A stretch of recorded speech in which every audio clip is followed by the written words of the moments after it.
Judy Woodruff. Twitter remains President Trump's preferred platform to vent frustrations. This week's targets the NFL, a high-ranking Republican senator, and claims of fake news. They speak to and, in some cases, fuel debates that divide the country. More on that now with Karine Jean-Pierre. She's a senior advisor to MoveOn.org and a contributing editor to Bustle, an online women's magazine, and a veteran of the Obama administration.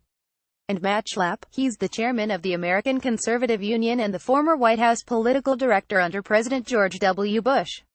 Welcome back to both of you.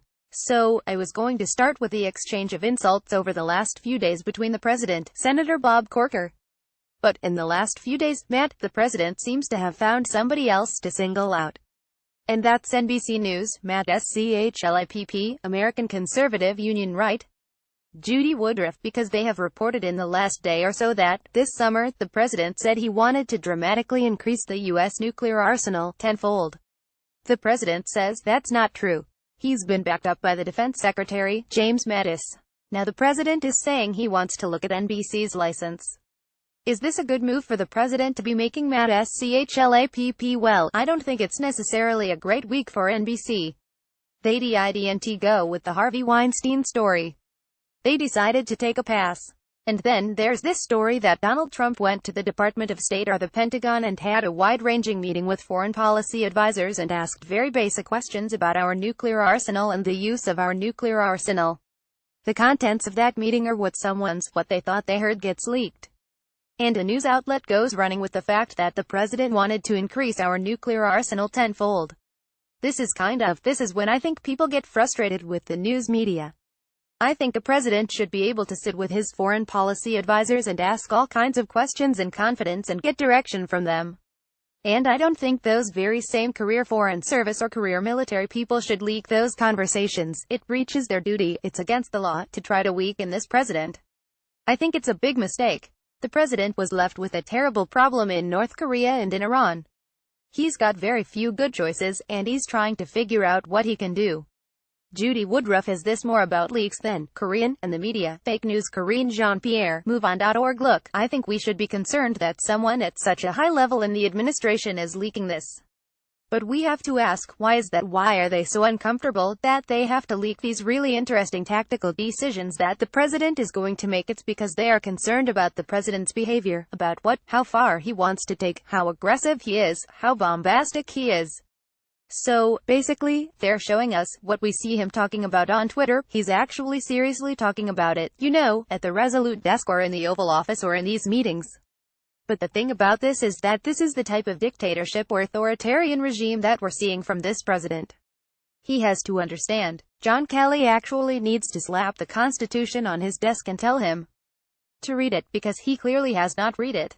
You cannot get rid of the free press. It's part of our democracy. This is what our country is about. And these are the things that he has continued to do. This is not the first time that we hear him talk about the press and fake news. Matt Schlapp. Judy, can I just go on this question about what the president inherited? Didn't read the president comments, or didn't take the president's comments as somehow he wants to chill the First Amendment? I think what he's saying to members of the press is that, just because you have a source, and you're a respected journalist, just because you have a source, and a source is telling you a story, it doesn't mean that the source is right. And it's the job of the journalist to ferret that out, and to only print, which they can use with their best judgment to be accurate. And I think when it comes to this question about nuclear weapons in a nuclearized world, the president is in a terrible position, where we are going to have North Korea with the ability to strike Hawaii, strike Japan, strike California. What are we going to do? There is a more serious policy question here than just people's dislikes with how Donald Trump talks.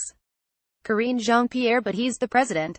We have to listen to how Donald Trump talks. Matt Schlapp, he is president. Karine Jean-Pierre, and he is incredibly dangerous in the rhetoric that he uses. He created the situation for himself. We're not out here crosstalk. Matt Schlapp, no, he inherited these two nuclear situations.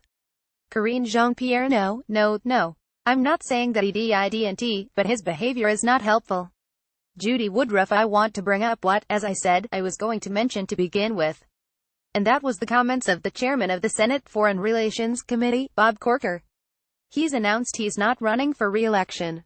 But he's in a pretty significant position in the Congress, Matt.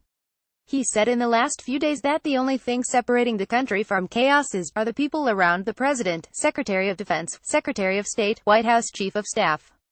He went on to tell the New York Times that the president's rhetoric could possibly lead to something like World War III. I mean, this is not a polite statement.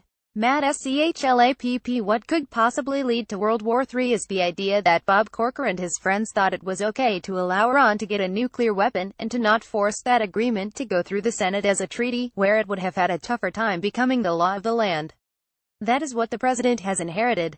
And so I think Bob Corker is trying to rewrite history to make it seem like the president is being reckless.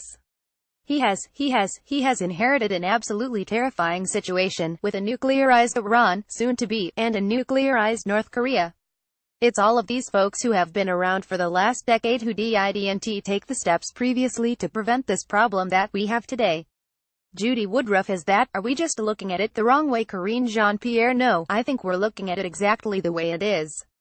1 week, you have dotard. The other week, you have moron.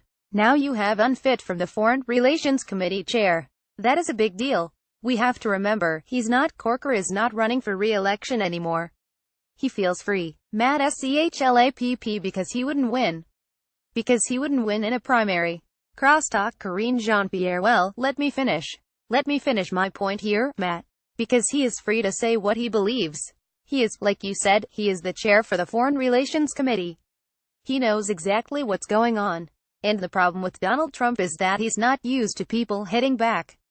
And Corker gave him a knockout punch. Mad SCHLAPP. And the voters of Tennessee have given Bob Corker a knockout punch. If you look at all the polls, he would have gone down in flames in a primary. People are tired of people who stand in the way of the Trump agenda. Karine Jean-Pierre. Corker, you know this better than I do. This is not the type of man he is. Bob Corker. Mad SCHLAPP. I'm not so sure of that at all. Karine Jean-Pierre. Well, that's what people say. That's what Republicans are saying. I don't know him. That's what I have heard Republicans are saying. Mad SCHLAPP. The words.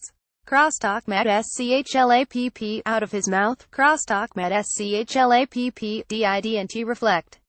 Crosstalk. Karine Jean-Pierre. I think he wants to save this country. Judy Woodruff. There's another interview that was done that ran today in the Washington Post. Tom Barrack, who is a longtime friend of the president's, Matt, who the president, we're told he and the president speak all the time, who said that he has been concerned, shocked, he put it, by some of the president's tweets, and hopes that the president will tone it down, in effect. Mad SCHLAPP. Yes, I think he said something to the effect that the president could communicate better, he's better than this. I read the story. I didn't take as this, an attack by the president's close personal friend. I took it as some coaching in an article about what Tom Barrack would like to see the president do better. Judy Woodruff. Does he have a point? Mad SCHLAPP. Sure.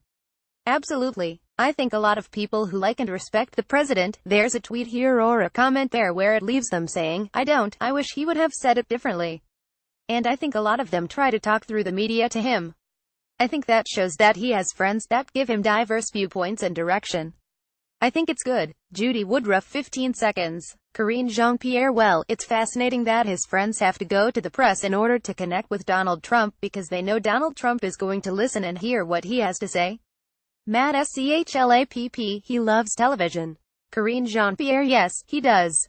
But I think that's kind of weird that your friends have to do that. But this is nothing surprising. This is all very predictable. This is who Donald Trump is.